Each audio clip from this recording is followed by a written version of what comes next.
Okay, so this video is likely to be slightly shorter than the other videos of this type, mainly because there aren't actually 10 crossbows, and also because, well, there isn't actually all that much to talk about with regards to the crossbows. There are some quirks that some of the units have, but ultimately the actual skirmish portion of what they are all about doesn't really change much between them. It's just how effective they are at doing it.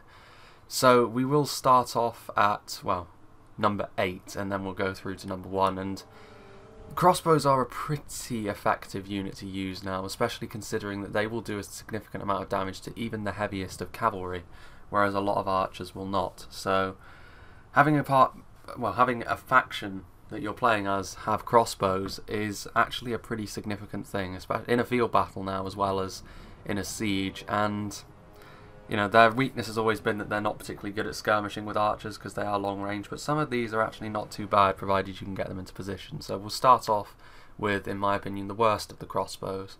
So quite comfortably the worst crossbows are the Runic clan crossbows with 9 attack, 7 defense and 4 charge. They're not only they're the worst in melee, they're also the joint worst at range with 12 missile damage, but that's still pretty significant. It's still better than most archers, and also they are also good versus armour. So while crossbows aren't as easy to use as archers, they don't have as much range, and if you arc the shots they will lose a lot of their stopping power. If you can get them into the right position they will do a ton of damage, and the clan crossbows are quite cheap as well compared to the archers that deal 12 damage or around 12 damage under armour piercing. They have good morale, but they're also bad against enemy missiles. They're not very well armoured at all, they're very fragile, so they will ultimately lose out there. Now, this is a unit that I actually do quite like, despite it being the worst of the crossbows, because they are potentially very, very cost effective. They can even be used in a pitch battle just to be a kind of screening against enemy cav. If you have it in your army, you can ward off enemy cav from your lines with just the presence of these guys without having to rely too much on either your own cav or pikes or spears or something like that. And that gives your attack a little bit more security going forward. And it's all crossbows will do this, but the clan crossbows do this for a relatively small amount of money. So that's the worst of the crossbows, and I'm pretty complimentary of them. So as we go forward, we'll come into units that I like more and more, to be honest with you. So now we'll move on to number 7.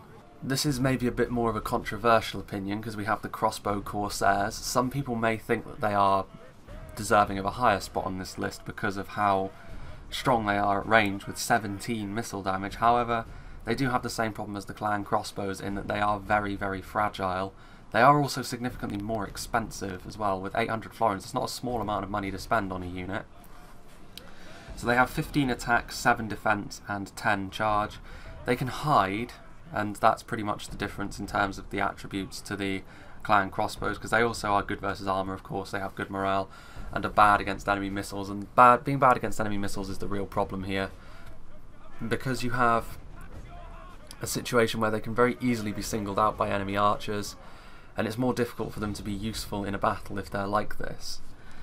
And whereas some of the other crossbows, they still will struggle at range, they are at least more survivable. Now, obviously in a defensive siege this isn't going to come into it as much, but still, the survivability of these guys is in question. And also, there is the fact that most crossbows, to be honest, are damaging enough. Like, when it comes to the differences in damage, there are a few things that will come into play later on, but for the most part, a solid crossbow volley will do a ton of damage, regardless of, like, how much missile damage there are. It's a very similar thing to the charge of the cavalry, I've noticed, whereby it does help, but it's certainly not the most important thing. It's kind of a weird situation here.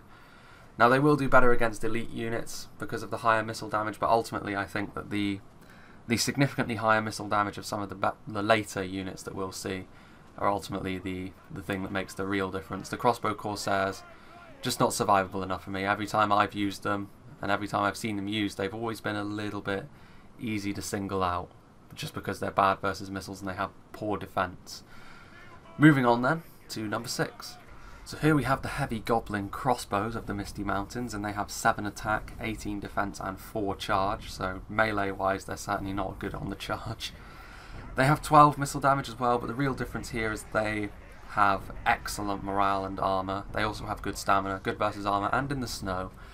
And it's really that added survivability which makes them better, in my opinion, than the crossbow corsairs, because they will still dish out a tremendous amount of punishment if you get them in the right position. And all crossbows are like this. You know, if you use them well, they're all going to do a lot of damage, but they are slightly more difficult to use than archers because you can't arc the shots. You know, they're much closer range, so you do need to position them, and this often means they are slightly exposed.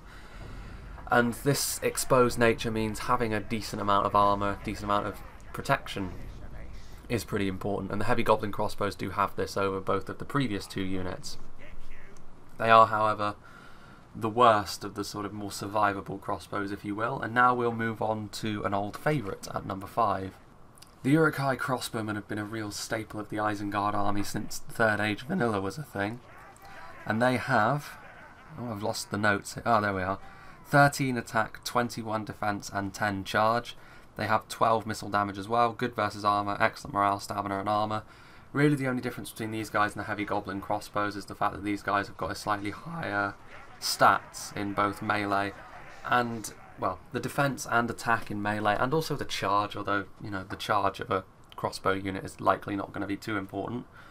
But the higher attack and defense score does make them slightly more survivable and slightly more dangerous when they're out of ammo as well. So if it comes down to a really late game slog and it's a matchup between the Urich crossbows and the heavy goblin crossbows, these guys will come out on top, and it's a narrow margin, but it is enough to lift them above their Misty Mountains counterparts. And now we shall move on to number 4, and this is where things start to pick up a little more. We couldn't have a discussion about crossbows without dipping into the dwarves now, could we? And this is the Ironfoot crossbows, again, a unit that's technically been around since vanilla. And they have 12 attack, 25 defense and 7 charge, 16 missile damage. They can deploy stakes, good versus armor, excellent morale, stamina and armor, as expected of the dwarves. And this essentially just means that they are much better than the Urich crossbows in terms of what they do. They're not as good at, well, they have 1 less point in attack in melee and less charge, but they have 4 more points in defense, and they also have 4 more points in terms of missile damage, and that is very, very significant. They're also dwarves, so they have more mass, which is always nice if you're trying to really push through an area in the late game. But I will say that, you know, the Ironfoot crossbows, they're a real, you know, you're rarely going to see a dwarven army without these guys, I think, because a lot of the other dwarven skirmishers, at least the higher end ones, are very, very expensive. Whereas these guys, they are still, you know, they're not cheap, but they're, well, I suppose they're sort of mid-range cost-wise for a dwarf unit. Dwarves don't come cheap anyway. So yeah, they're a pretty good unit. You know, I like them. There's nothing really special to say about them because in terms of crossbows, they just get the job done. However, with regards to the top 3, all of them have got something about them which makes them unique. And we'll start off with the bronze medal position, so to speak. Last time I did one of these, the Gatekeepers were my favourite crossbows, and that has changed a little bit for a number of reasons. The first one is that they aren't quite as, well, the potency at range is slightly less than their counterparts that are in second and first. 17 missile damage, though, is still equal to the crossbow corsairs, and they managed to back that up with a number of other things. For example, their melee stats, which are 21 attack, 27 defense and 8 charge. That means they're no slouches when it comes to defending themselves from lower tier infantry units. They can also inspire, they deploy stakes, they're good versus armor, excellent morale, stamina and armor. And this was something that I mentioned before, and why they were top of the list last time, is that they are good versus cav in melee because of these bill hooks they have on their backs.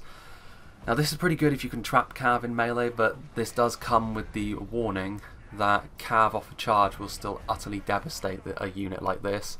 Obviously this is true of any cav unit now, so you do need to be careful, but it does mean that any enemy cav heavy force is going to be really wary of these guys because they're going to be shooting them with crossbow bolts when they come close, and if they get caught in melee with these guys, they will do a significant amount of damage with those bill hooks.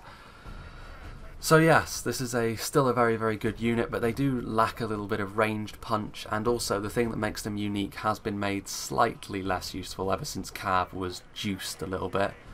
But they are still nonetheless one of the things which make Eriador, well, one of my favourite Eriador units, if not my favourite Eriador unit, to be honest with you.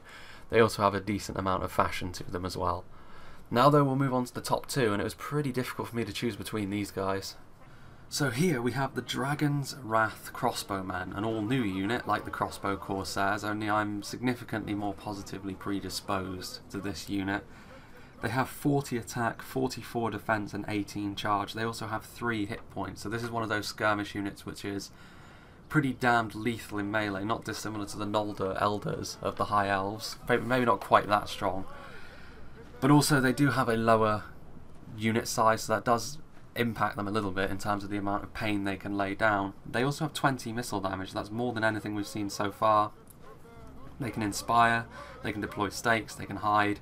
They're good versus cav in melee as well. You know, they're not quite as good as the Gatekeepers in melee, I've noticed, but they still can, in sustained melee with cav, do well, provided they aren't wiped out in a charge with how small their unit is. They have excellent morale as well. So in terms of armour, they do actually lack a little bit of something there, but the 3 hit points does make up for that, more than make up for it, really. The thing that makes these guys unique is that they have a sort of scatter shot, which means that as a unit is charging up to them, you'll often get a volley off before a unit charges them. This is true of any sort of skirmish unit, be it archer, javi or crossbow. The scatter shot from these guys though makes such a last ditch shot really, really effective, and it will mow down almost an entire unit of lesser infantry, and it will deal a tremendous amount of damage as well to an elite unit. So this is something that's worth mentioning. If you get close to these guys, essentially the closer you get to these guys, the more damaging they are. It is something quite unique, and it is pretty hard to measure, honestly. I was debating putting these guys in first. As individuals, they're certainly the strongest in melee of any crossbow. The scatter shot is also potentially very, very useful, but in the end, I did end up deciding against it, because I think the thing that makes the unit that I did put in first unique is slightly more useful all of the time, rather than very useful some of the time. And speaking of which, we should move on to the first spot right now. The Blacklock Engineers have always been the strongest crossbows in terms of missile damage, but last time I denied them the top spot because I felt the Gatekeeper's effectiveness against cav at the time was more important, or at least it was something which made them better, rather than just being standard crossbows. The Blacklock Engineers are not standard crossbows anymore, for the reasons I'll get into in a moment, but they have 19 attack, 30 defense and 10 charge. They also have 2 hit points, so they're not quite as good in melee as the Dragon's Wrath crossbows, but there are more of them and they are still very defensible. They do 25 missile damage, which is significantly more than anything else on this list, you know, similar to last time. They're also good versus armour and in the snow, excellent morale, stamina and armour. Nothing too special there, you might be thinking. But again, these guys have got the same thing that applies to the Dale Dragon Slayers and the Dunedain Troll Slayers, in that their missile weight is significantly more than any crossbow that is on offer now. These guys are kind of like mini ballistae in many ways, and it makes them just so devastating to any unit that comes close, particularly enemy cav. And the dwarves, you know, they can struggle against cav if it's used well, but if you have your crossbows in a good position, these guys in the Ironfoots, you're going to really shred through any sort of cav unit. Even the White Knights will not be able to stand against these guys.